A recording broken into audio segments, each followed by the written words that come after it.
Mateo capítulo 5, versículo 21 al 26, versión Reina Valera 1960. Oísteis que fue dicho a los antiguos, no matarás, y cualquiera que mate será culpable de juicio. Pero yo os digo que cualquiera que se enoje contra su hermano será culpable de juicio, y cualquiera que diga necio a su hermano será culpable ante el concilio, y cualquiera que le diga fatuo quedará expuesto al infierno de fuego.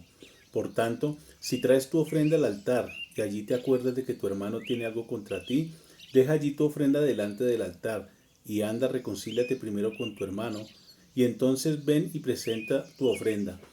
Ponte de acuerdo con tu adversario pronto, entre tanto que estás con él en el camino, no sea que el adversario te entregue al juez y el juez al alguacil, y seas echado en la cárcel. De cierto te digo que no saldrás de allí hasta que pagues el último cuadrante. Amén. Para los israelitas, la ley era considerada divina y santa, por lo que su interpretación tenía que estar a cargo de hombres consagrados para tal función.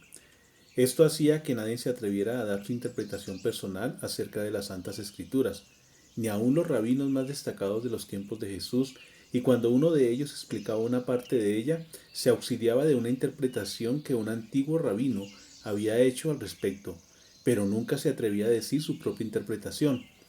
Por eso, aquí fue impactante oír a Jesús decir, oísteis que fue dicho a los antiguos, citando lo que los antiguos rabinos dijeron al respecto de la ley, para luego dar su propia interpretación al decir, pero yo os digo. Esto debió haber causado un asombro inmenso en todo el auditorio que estaba presente y mostró la gran autoridad que tenía Jesús al citar la interpretación correcta del texto sagrado. Algo que para los fariseos y escribas era un verdadero atrevimiento, pero para el pueblo era una maravilla escucharla hablar con toda la autoridad. Algo que nos subraya la escritura es que la ira es un pecado tan grave como el homicidio. Mateo 5:22 dice, oísteis que fue dicho a los antiguos, no matarás, y cualquiera que matare será culpable de juicio. Pero yo os digo que cualquiera que se enoje contra su hermano será culpable de juicio, y cualquiera que diga necio a su hermano será culpable ante el concilio, y cualquiera que le diga fatuo quedará expuesto al infierno de fuego. Cuando Jesús dice, oísteis que fue dicho a los antiguos, no matarás, hace referencia a uno de los 10 mandamientos que Moisés le dio al pueblo en el monte Sinaí. De acuerdo a las leyes judías, si alguien era acusado de matar a una persona, esta persona era llevada a un juicio donde era condenado por un jurado que el mismo pueblo escogía para estos casos, y si era encontrado culpable, se sentenciaba a muerte. En la mente de los judíos no quedaba duda que este pecado era tan grave que se pagaba con la muerte. Pero ahora viene Jesús y lleva la interpretación de la ley a otro nivel y dice que la ira es un pecado tan grave como el matar. Por lo general, el ser humano suele darle a los pecados una clasificación de grave y leve. Por ejemplo, pecados como el resentimiento, el mentir, la murmuración, el chisme, no se consideraban pecados tan graves. Es más, ni siquiera existía la conciencia de que lo sean, pero al final son tan graves que merecen el castigo eterno.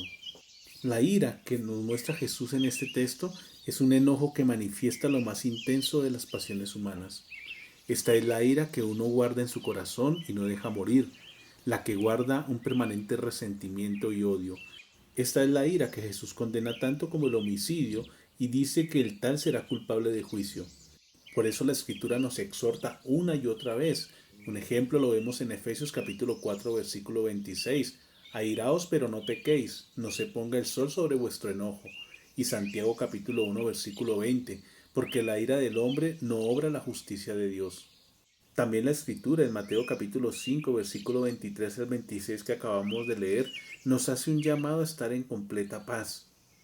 Aquí también Jesús nos muestra y hace ver al hombre la importancia de estar en completa paz al momento de llevar sus ofrendas a Dios. Si bien es cierto, a través del sacrificio de Cristo podemos reconciliarnos con Dios y estar en completa paz con Él, también es importante estar en paz con nuestros semejantes. En Israel, las ofrendas eran dadas por el pueblo a través de los sacerdotes con el fin de expiar los pecados o como agradecimiento y comunión. Sin embargo, Jesús les dice que de nada sirve que ofrezcan sus ofrendas a Dios si no están en completa paz con sus semejantes. Por eso el punto central de estos 3 versículos es el de pedir perdón por lo ocurrido, independientemente que la otra persona lo acepte. Jesús es muy claro y nuestra parte está en obedecer y con ello podemos estar libres de culpa y actos para presentar nuestras ofrendas a Dios.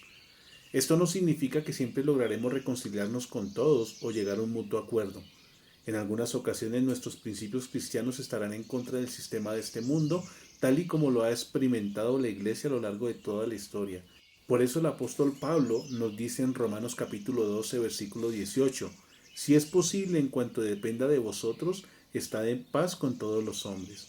Aquí, Pablo hace una exhortación a todos los creyentes a estar en paz con todos, en la medida que dependa de cada uno de ellos, siempre y cuando sea posible.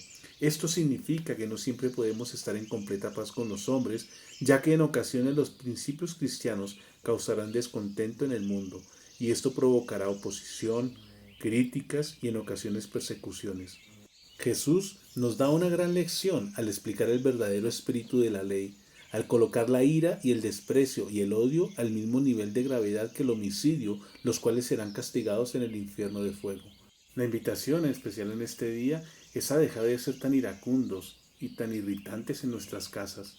Muchas veces vivimos un infierno en nuestros hogares a causa de la ira, la contienda, el pleito y las disensiones.